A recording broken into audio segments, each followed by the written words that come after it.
Sitting outside enjoying the pipe. Been reading some of my Foxfire books. If you're unfamiliar with Foxfire books, they're from the, depending on how where you say it, but they say it, Appalachians.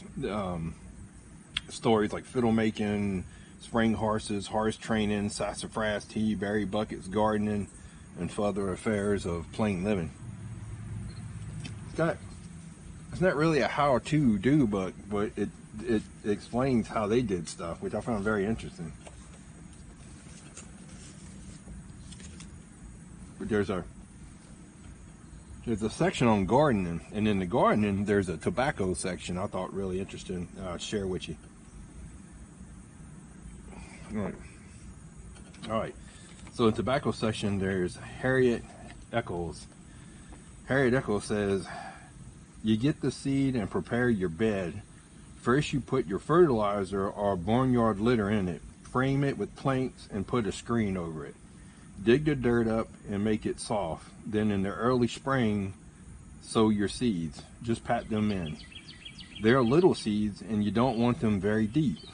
When they come up, then you put a screen over them, or a wire, then a plastic cover.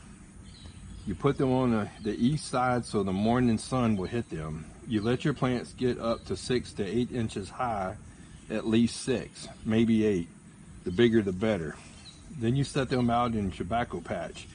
You have to work the soil carefully to keep the weeds down. Plow it, but you can't plow too close to the plants. You have to go around them and be careful not to bruise them. When it starts to ripen, it goes to seed. It has a bloom and a seed on top. Then you top it. They have little suckers on them. I guess it's kind of like suckers like tomato plants. You have little suckers on them, little plants that come up on the stalk at the leaves. You have to pinch these little suckers off to make good tobacco. And all the strength goes to the leaves. Then when it ripens enough, all the leaves go together. It says, they cured the tobacco back then. They didn't have curing houses just for small farms. They would just hang it in the barn. I find that interesting. Mr. Esco Pitts. My grandfather grew tobacco for his own use. A patch about as big as a room, 12 by 14 feet. When those leaves begin to turn, now that was his job. We couldn't do that. He'd go through the field when those bottom leaves begin to turn and very carefully pick off one at a time and put them in a basket. He'd go over this little patch 2 or 3 times a week. He'd take those big tobacco leaves, tie a bunch together, take them and hang them up in the barn till they get good and dry. He put them where we couldn't get to it. It was hard to grow. Seems like every 3 or 4 days checking those leaves looking for worms. I always wanted to work with him and his tobacco, but no, that was a part. When he got ready to twist his tobacco, he would make a sweetened water with homemade syrup, and he'd put a big wagon sheet down, put his nice leaves down on that sheet, and take that sweetened water and sprinkle on the tobacco. When it got pretty damp, he'd twist it. He kept on until he got all done.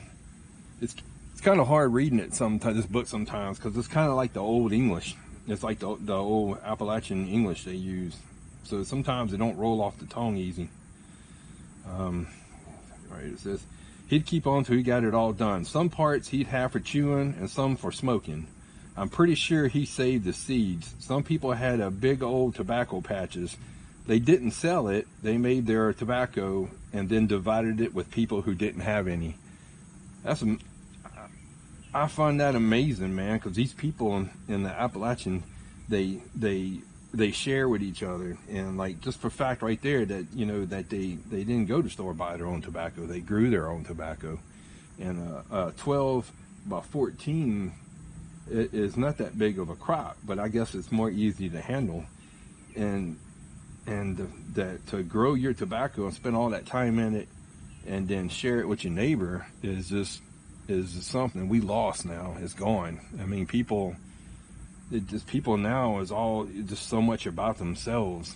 It's the further I read these books, I realize that people now couldn't make it back then. Like, I can grow tomatoes, I can grow a garden, I can grow corn, you see my garden, I can grow stuff, right? I get that naturally from my grandmother. But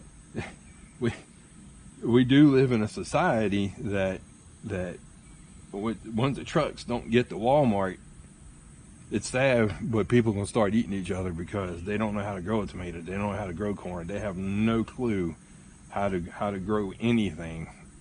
You know, it's sad. But if you're interested in history and stuff like that, these Foxfire books, I got like, it's Foxfire 1 through 9, and then there's the Foxfire, The Art of Winemaking, which is really nice. If you get a chance, check them out. It's worth having. Really good reads. Definitely sit back and smoke your pipe and read it. Very good. But I thought that was interesting about the tobacco. Just the fact that they put sweet water, he put sweet water on his tobacco and moistened it again and then twisted it. I thought that was pretty cool. I might try that one day. One day I might try to grow my own tobacco. Try to grow some Perique. Our St. James Parish here, the guy who bought the Perique farm, I don't think he's growing Perique anymore. And that's a big loss for I consider us, man. That's a loss of heritage. Maybe one day I'll try to grow my own.